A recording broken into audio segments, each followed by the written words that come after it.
In 1994, a family received news that seemed impossible. Their son, missing for 3 long years, had been found alive. But when he finally came home, a chilling feeling settled over them. This wasn't quite the boy they remembered. His eyes were a different color. His voice carried a strange accent. His stories didn't quite add up. Yet, in their desperate need to believe, they welcomed him back into their lives. They accepted the unbelievable. Nicholas Barclay was just 13 years old when he vanished from San Antonio, Texas. It was June 1994. He was last seen playing basketball with friends near his home. He never returned. The search began immediately but yielded nothing. No witnesses, no leads, no sign of the young teenager.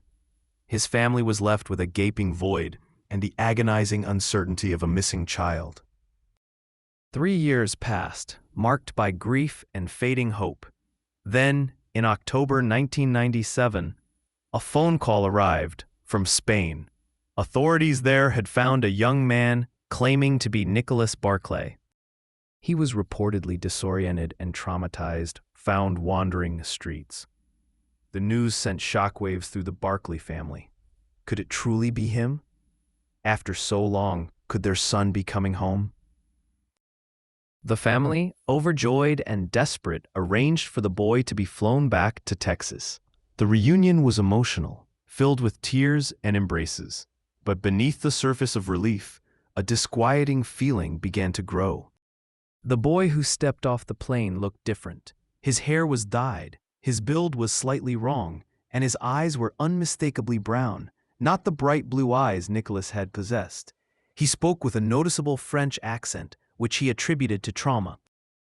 Despite the glaring inconsistencies, the family initially accepted him. They wanted so desperately for him to be Nicholas. But the truth, as it often does, eventually surfaced. This was not Nicholas Barclay. He was Frederick Bourdon, a 23-year-old French serial imposter. He had a history of assuming the identities of missing children across Europe.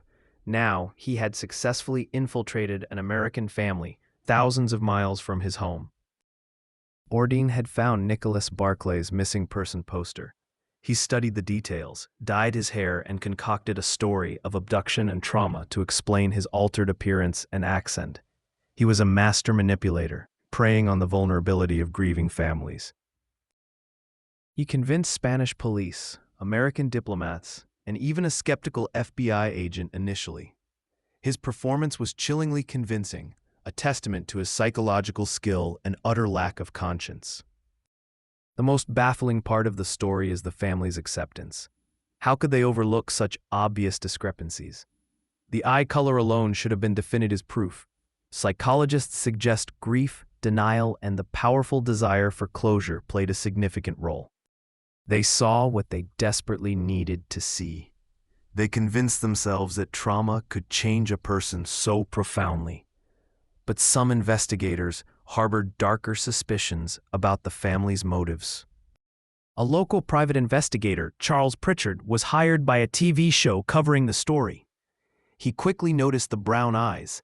He also found inconsistencies in Bourdon's story that didn't align with the timeline of Nicholas's disappearance. Pritchard pushed for fingerprint analysis. The results were undeniable. The fingerprints did not match Nicholas Barclay's records. The imposter's charade was over. Cornered by the evidence, Frederick Bourdon confessed. He admitted to the elaborate deception. His motive seemed to be a desperate need for belonging and attention, no matter the cost to others. But the case didn't end there. During his interrogation, Bourdon made veiled accusations about the Barclay family, suggesting they knew more about Nicholas's disappearance than they let on. He hinted that Nicholas might have been harmed by his family, and that his appearance provided them with a convenient explanation for his absence. Frederick Bourdon was arrested and served time for perjury and passport fraud. After his release, he continued his pattern of impersonation for a time before reportedly settling down. He has since participated in documentaries about his life. Nicholas Barclay remains missing. His fate is still unknown. The dark suggestions made by Bourdon have never been definitively proven, but they cast a long, unsettling shadow over the case.